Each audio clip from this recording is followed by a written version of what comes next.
Yesterday, I made a video discussing Charlie Kirk, and unexpectedly YouTube pushed a video to me. It was one he posted 8 days ago, targeted at China. In the video, he expressed concerns about China's growing national power, but he firmly believes that the US currently holds an advantage over China, with a larger economic scale than China, and higher military spending than China. He candidly admitted that US military procurement is rife with corruption, with severe waste in companies like Lockheed Martin and Boeing. He also discussed China's efficient decision-making and strong execution, while expressing worries about US efficiency. China and the Soviet Union are different countries. The Soviet Union firmly rejected market economics, while China is more pragmatic. To be honest, on many issues, his insights are deeper than those of members of Trump's administration team.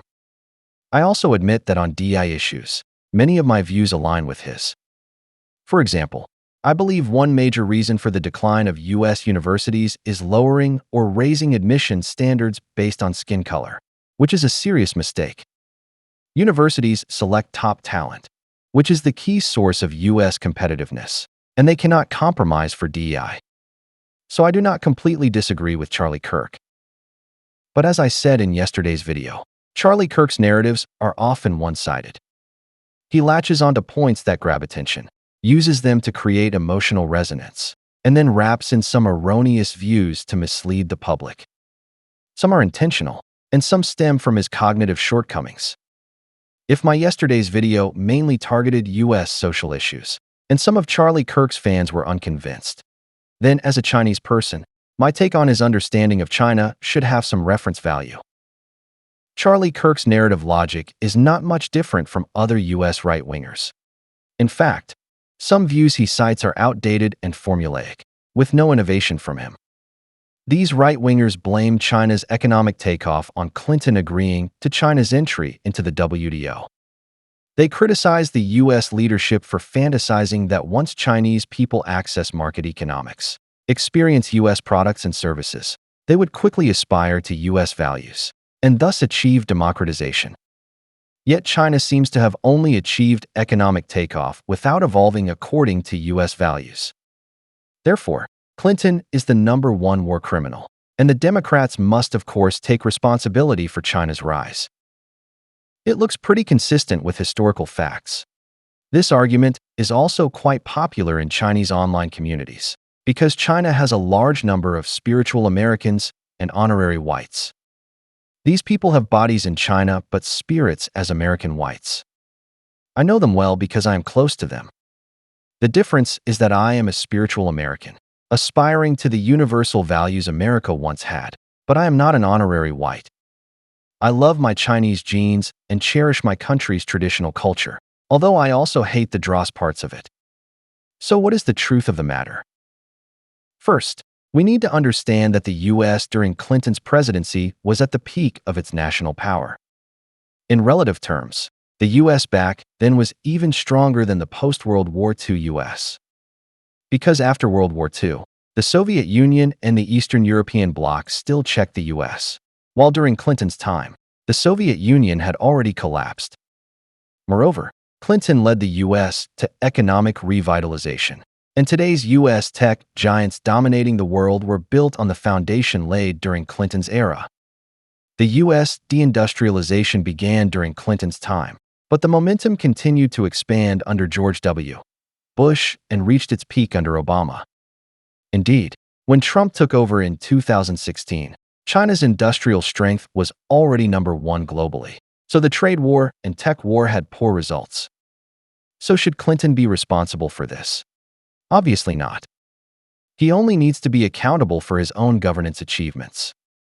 The US, when he left office, was the most powerful country in human history, with a booming economy and prosperous culture. The reason I became a spiritual American is because I like the America of Clinton's era. The Chinese people truly dared to think of challenging the US precisely because of George W. Bush. Of course, in my heart, he is the last traditional Republican political leader, far better than the clown Trump. But his various absurdities made Chinese people think that a US president is nothing special, so why can't the country he leads be challenged? Clinton allowing China to join the WTO was driven by international trends. Americans could not possibly set aside IT industry development to compete with Chinese people for screwing bolts or operating sewing machines. Sino-US cooperation was indeed a win-win. China developed into the world's factory, while the US became the leader of the global tech industry. Even if Chinese people wore out sewing machines from overuse, it could not match the earnings from Microsoft employees tapping keyboards and clicking a few mouse buttons. The US back then had fewer than 300 million people. It could not possibly produce both shirts and jeans, and Windows systems and Intel chips. Anyone with a normal brain would choose to control high-tech industries. It was precisely the foundation laid during Clinton's era that allowed the US to provide tech infrastructure for the entire Western world and firmly control those countries. Imagine if there were no tech giants like Microsoft, Apple, Google, and Meta. Would your Western allies be so dependent on the US? Could the US maintain its #1 GDP in the world today without the support of finance and tech industries? As for why the US fell into a systemic crisis of deindustrialization, the root cause is capital chasing profits. The US social system has problems. It is a country controlled by capital. If money is invested in tech companies like Microsoft and Google, their returns might be 10, but investing in building factories might yield only 1, and fixed asset investments are too large with long capital turnover cycles. Of course, there are many other complex reasons, which we will not delve into this time. But we need to know that China after the 1980s had no wars. The entire country devoted itself wholeheartedly to education, infrastructure construction, and improving production efficiency. China completed the transformation from a backward country to the world's factory in 2 generations. This is heaven-rewarding diligence. What about the US during the same period? When the Soviet Union had not collapsed, you took strong action against your ally Japan, plunging Japan into the lost 30 years. After the Soviet Union and Japan fell, you suffered the 9/11 attacks due to Middle East issues. Then the country entered a high-intensity counterterrorism war state, fighting hard in Afghanistan and Iraq one after another. Once peace was finally achieved, you instigated the Arab Spring, using it to create refugees and strike at the EU that threatened your hegemony. This was also your ally. Yes, the EU's economic aggregate has always been higher than the US, and the establishment of the Eurozone made the US even more restless. The US only thoroughly defeated the EU in 2015, economically surpassing the EU. Then in 2016, Trump took office, and in 2018, the US launched the trade war and tech war against China. Of course, no matter what I say now, Charlie Kirk will not hear it. But I want to say that his understanding of the world is completely a narrow prejudice. If he cannot change his perspective and view issues from a rational, objective, and comprehensive angle, he will never understand why China's national power has grown so rapidly while the US is mired in struggles. Because he can only see the surface and cannot grasp the deep reasons. Even if Clinton had not allowed China to join the WTO, if Chinese people could produce a large number of cost-effective goods in the world, they could sign trade agreements individually with the EU and other countries. The WTO is not the fundamental reason for China's rise. India joined the WTO earlier than China. Did it become the world's factory because of that? China's success relies on the diligence and wisdom of the Chinese people. That is the fundamental reason. Second, Charlie Kirk complains that after Chinese people were exposed to advanced US culture, they did not become pro-Western or achieve democratization. This is complete nonsense. He spoke recklessly without investigation, which is disappointing. Not to mention today, even in 1989, China had a large-scale student movement. That is, the June 4th incident. The penetration of Western culture into China was very strong. Of course, the movement ultimately failed. I believe that was the peak of Western culture's influence on China, but it still could not shake the CCP's rule. This shows that the CCP is not as fragile as Western media portrays, unable to withstand a single blow. It has its own power base. However, Western media has always been spreading rumors and smearing China, disseminating the China collapse theory from decades ago and still not stopping even now. Take me as an example. Even today, I am still a spiritual American. I believe in universal values, believe in natural rights, and revere freedom and democracy. But the America in my heart no longer exists. The current America has become strangely terrifying. The America I aspire to is a confident, open, and inclusive one that illuminates the path for all humanity. Not the current one, full of extremes, riddled with lies, and governed by idiot politicians. I want to ask Charlie Kirk's fans, do you oppose the communists because of freedom and democracy? If so, why did you ally with the CCP against the Soviet Union in the 1970s? The CCP in the 1970s was far more authoritarian than now. Your government was not anti-communist. While they were cozying up to the CCP, they were striking at Japan. Congressmen were smashing Japanese radios, TVs, and cars. Why was that? Was not Japan your democratic ally? Because Japan threatened the U.S. economic hegemony. That is all. Later, the U.S. struck at the EU for the same reason. It had nothing to do with values or ideology. Today's U.S. politicians are not opposing communism either. They are striking at China. I want to ask, imposing tariffs on Chinese goods, banning chips and other high-tech products from entering China, strictly checking Chinese students, and screening Chinese-American scientists working in the U.S. Are these to oppose communism?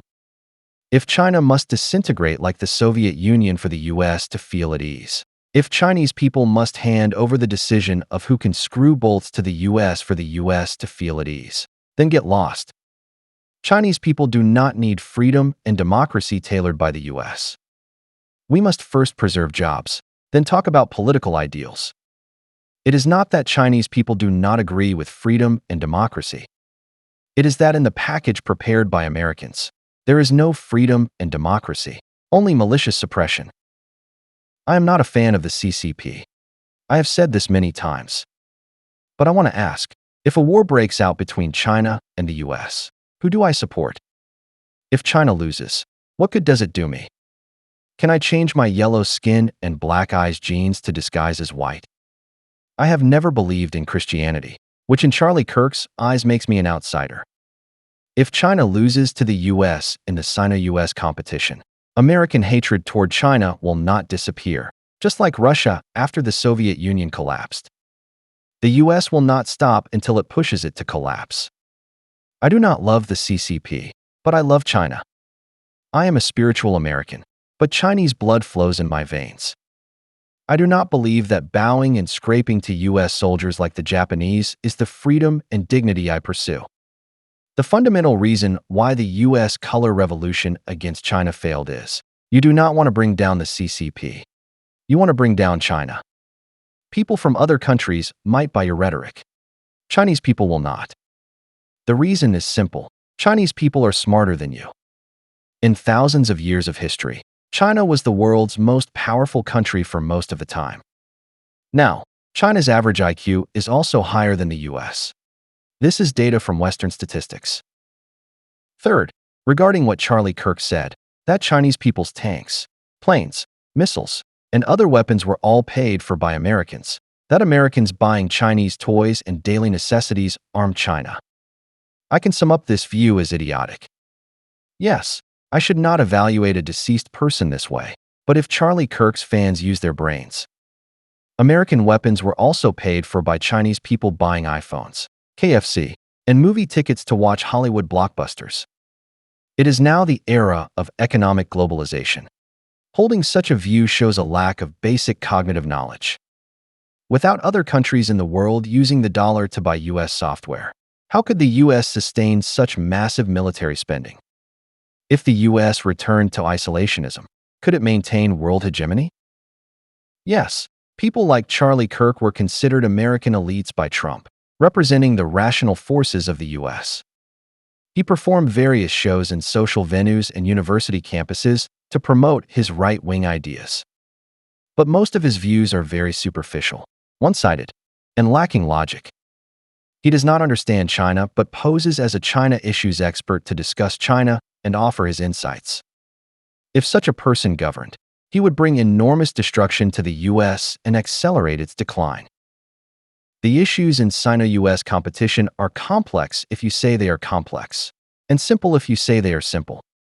Charlie Kirk himself knew that whoever can effectively unite, operate society more efficiently, and have more talent will win. But his various behaviors are all dividing U.S. people and intensifying ethnic confrontations.